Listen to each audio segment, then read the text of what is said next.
Hey friends, இந்த வீடியோவில் நம்ம ஒரு முக்கியமான தகவல் பற்றி பார்க்க போகிறோங்க. ஸோ முடிஞ்ச அளவுக்கு நிறைய பேருக்கு இந்த இன்ஃபர்மேஷனை ஷேர் பண்ணி விட்ருங்க. அதாவது ஊரக வளர்ச்சி மற்றும் ஊராட்சித்துறை ஆணையர் அவர்கள் அனைத்து மாவட்ட ஆட்சித்தலைவர்களுக்கும், சென்னை மாவட்டத்தை தவிர்த்து தமிழ்நாட்டில் இருக்கக்கூடிய அனைத்து மாவட்ட ஆட்சித்தலைவர்களுக்கும் ஒரு முக்கியமான சுற்றறிக்கை ஒன்று அமைச்சிருக்கிறாரு. எது சம்பந்தமாக அப்படின்னு கேட்டிங்கன்னா, அனைத்து கிராம ஊராட்சிகளிலும் கட்டிட அனுமதியின்றி கட்டப்படும் கட்டுமானங்கள் மீது உரிய நடவடிக்கை எடுப்பது தொடர்பான ஒரு சுற்றறிக்கை தான் இது. அதனால தான் இது நிறைய பேருக்கு பகிருங்க அப்படின்னு சொல்கிறேன். இந்த சுற்றறிக்கையை பற்றி பார்த்துடலாம். 4860 சுற்றறிக்கை நம்பர் 8/7/2025 அன்னைக்கு வெளியிட்டிருக்காங்க. பொருள் பாருங்க. கட்டிட அனுமதி, ஊரக வளர்ச்சி மற்றும் ஊராட்சித்துறை அனுமதியின்றி மேற்கொள்ளப்படும் கட்டுமானங்கள் மீது நடவடிக்கை எடுத்தல் தொடர்பாக.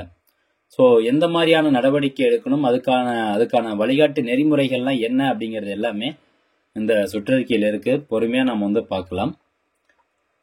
இங்கே கீழே அப்படி வந்தீங்கன்னா, அரசாணைப்படி தமிழ்நாடு அரசு ஒற்றை சாளர முறையில் இணையதளம் ஒன்றினை உருவாக்கி அதில் கட்டிட அனுமதியை 3 வகைகளில் வழங்க வழிவகைகள் செய்யப்பட்டுள்ளன. ஏற்கனவே தெரியும், ஆன்லைன் PPA. அதன்படி சுயச்சான்றின் அடிப்படையில் செல்ஃப் சர்டிபிகேட் மூலமா 2500 சதுர அடியிலிருந்து மனையில் 3000 சதுரடி வரையிலான பரப்பளவு உள்ள குடியிருப்பு கட்டுமானங்களை கட்டிக்கொள்ள அரசு அனுமதி அளித்துள்ளது. ஸோ செல்ஃப் சர்டிபிகேஷன் அடிப்படையில் 2500 சதுரடி மனை இருக்கு அப்படின்னா அதுக்குள்ள இருக்கக்கூடிய மனைகளுக்கு நம்மளாவே அப்ரூவல் ஆன்லைன் மூலமா அப்ளை பண்ணி வாங்கிக்கலாம். இது ஏற்கனவே கவர்மெண்ட் அப்ரூவல் கொடுத்துருக்குது. அது ப்ராசஸ்ல இருக்குது. அதுவே கட்டிடத்தின் பரப்பளவு 10,000 சதுரடிக்கு கீழ் உள்ள பட்சத்தில், அதாவது 3000 10,000 சதுரடிக்கு கீழ் உள்ள பட்சத்தில் அதற்கு உள்ளாட்சி அமைப்புகளிடம் இணையதளத்தின் மூலம் விண்ணப்பிக்க வேண்டும். இக்கட்டிட வரைபடங்களின் ஆவணங்கள் உரிய அலுவலர்களால் ஆய்வு மேற்கொள்ளப்பட்டு கட்டிட வரைபட அனுமதி இணையதளம் மூலம் வழங்கப்படுகிறது. ஸோ இந்த building layout and drawing approval பார்த்தீங்கன்னா ஆன்லைன் மூலமாகவே நம்ம டவுன்லோட் பண்ணி எடுத்துக்கலாம். 10,000 சதுரடிக்குள்ள கட்டப்படக்கூடிய கட்டிடங்களுக்கு. அதே 10,000 சதுரடிக்கு மேற்பட்ட கட்டிடங்களுக்கு தொழில்நுட்ப அனுமதி நகர் மற்றும் ஊரமைப்பு துறை மூலம் பெறப்பட்டு இறுதி ஒப்புதல் கிராம ஊராட்சி நிர்வாக அலுவலரால் வழங்கப்படுகிறது. ஸோ இப்போ நீங்கள் கேட்கலாம், இது வணிகத்துக்கானதா இல்லை குடியிருப்பு பகுதியில் எல்லா கட்டுமானத்துக்கும் இது பொருந்தும் அப்படின்னு தான் சொல்லியிருக்காங்க. இப்போ நம்ம ஒரு வீடு கட்டுறோம் அப்படின்னா அதுக்கு ப்ராப்பராக அப்ரூவல்லாம் வாங்கியிருக்கணும். இவ்வாறு கட்டிட வரைபட அனுமதி பெறப்பட்டு கட்டப்பட்ட கட்டிடங்கள் அங்கீகரிக்கப்பட்ட கட்டிடங்கள் என்றும், கட்டிட வரைபட அனுமதி பெறாமல் கட்டப்பட்ட கட்டிடங்கள் அங்கீகரிக்கப்படாத கட்டிடங்கள் என்றும் வரையறை செய்யப்படுகிறது. அப்போ பில்டிங் டிராயிங் அப்ரூவல் நம்ம வாங்கிட்டு தான் ஒரு பில்டிங்கை கட்டணும். அந்த பில்டிங் அப்ரூவல் வாங்கல அப்படின்னா அது அங்கீகரிக்கப்படாத கட்டிடங்கள் அப்படின்னு சொல்றாங்க. இந்த அங்கீகரிக்கப்படாத கட்டிடங்களை வரைமுறைப்படுத்துறதுக்காக தான் இப்போ அந்த புதுசா வழிகாட்டு நெறிமுறைகள்லாம் கொடுத்துருக்காங்க. டிராயிங் அப்ரூவல் வாங்கணும் அப்படின்னு சொல்றாங்க. இங்க பாருங்க, அங்கீகரிக்கப்பட்ட கட்டிடங்கள் என்பது முறையான ஆய்வுக்கு பின் அனுமதி அளிக்கப்பட்ட கட்டிடங்கள் ஆகும். முறையான ஆய்வுக்கு உட்படாமல் கட்டிட வரைபட அனுமதியும் பெறாமல் கட்டப்படும் அங்கீகரிக்கப்படாத கட்டிடங்களின் கட்டுமானத்தை நிறுத்த ஒரு விதி, அந்த சட்டம் இருக்கு பாத்தீங்களா, அந்த சட்டத்துல ஒரு விதி இருக்கு அப்படின்னு சொல்றாங்க. அப்ரூவல் வாங்காத அந்த பில்டிங்கை நிறுத்துவதற்கு, அதாவது அந்த அங்கீகரிக்கப்படாத கட்டிடங்களை கட்டுவதை நிறுத்துவதற்கு ஒரு விதிகள் சொல்லியிருக்காங்க. அந்த விதிகள்ல ஒரு சில அறிவுரைகள் மேற்கொண்டு வழங்குறாங்க. அது என்ன அறிவுரைகள் அப்படின்னு பார்க்கலாம். கிராம ஊராட்சிகளின் நிர்வாக அலுவலரின் அனுமதியின்றி கட்டுமான பணி மேற்கொள்ளும் நபர்களிடமிருந்து உரிய நிலம் தொடர்பான ஆவணங்கள் மற்றும் கட்டிட வரைபட அனுமதி சான்றினை கோரி அறிவிப்பினை வழங்க வேண்டும்.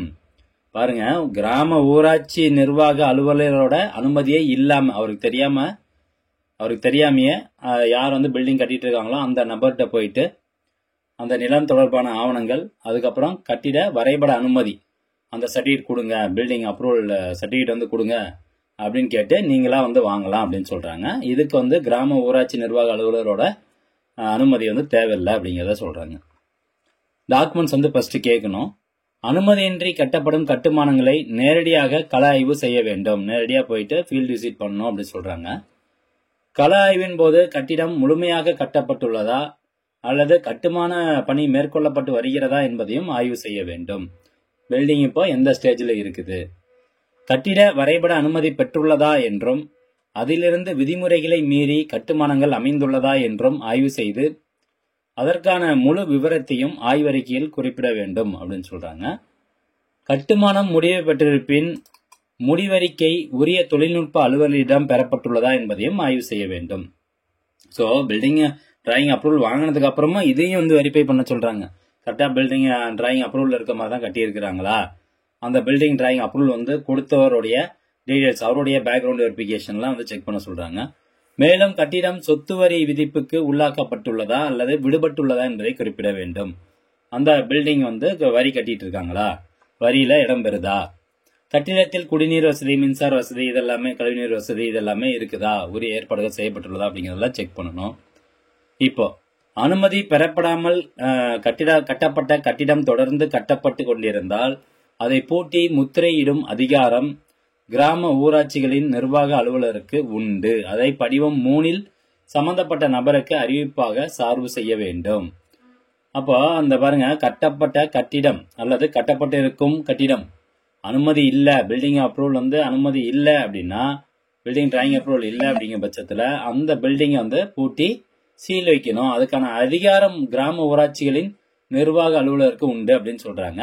ஸோ இவங்க வந்து கலாய்வு மேற்கொள்ளப்பட்டு அதனுடைய அறிக்கையை வந்து கிராம ஊராட்சியின் நிர்வாக அலுவலர் கொடுத்துருவாங்க. அவங்க போயிட்டு பில்டிங்கை சீல் வைக்கலாம், அதுக்கான அதிகாரம் உண்டு அப்படின்னு சொல்றாங்க.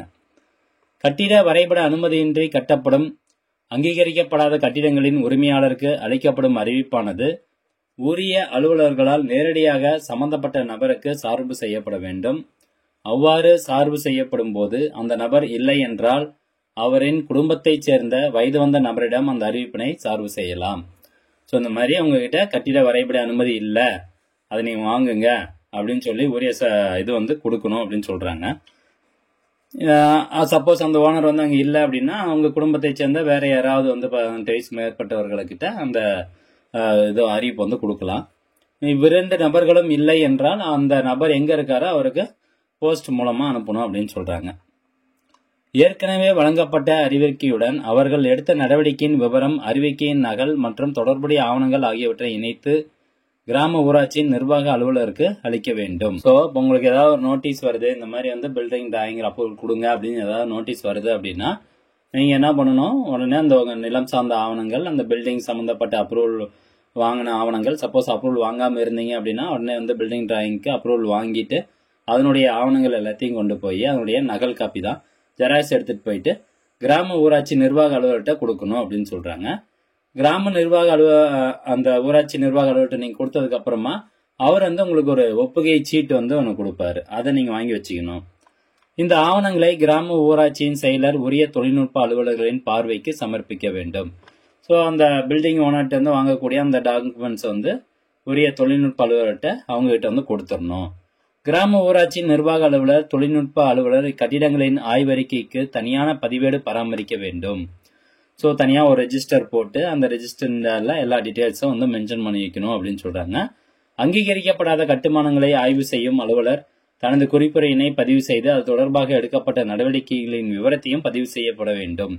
இப்போ சப்போஸ் அந்த பில்டிங் வந்து அப்ரூவல் வாங்காமல் கட்டிட்டு இருக்காங்கன்னா ஃபர்ஸ்ட் வந்து அப்ரூவல் வாங்கலை அப்படின்னு ரெஜிஸ்டர் பண்ணிடுவாங்க. அதுக்கப்புறம் அவங்க நோட்டீஸ் கொடுத்ததை ரெஜிஸ்டர் பண்ணணும். அதுக்கப்புறம் சம்மந்தப்பட்ட நபர்கள் வந்து உரிய ஆவணங்களை ஒப்படைச்சதுக்கு அப்புறமா ஒப்புகை சீட்டினுடைய டாக்குமெண்ட் நம்பர்லாம் கொடுக்கணும். அதுக்கப்புறம் வெரிஃபிகேஷன் பண்ணணும், அவங்க வந்து கரெக்டாக தான் வாங்கியிருக்காங்களா அப்படின்ட்டு. ஸோ இது எல்லாத்தையும் வந்து ஒரு ரெஜிஸ்டரில் மெயின்டைன் பண்ணணும் அப்படின்னு சொல்றாங்க.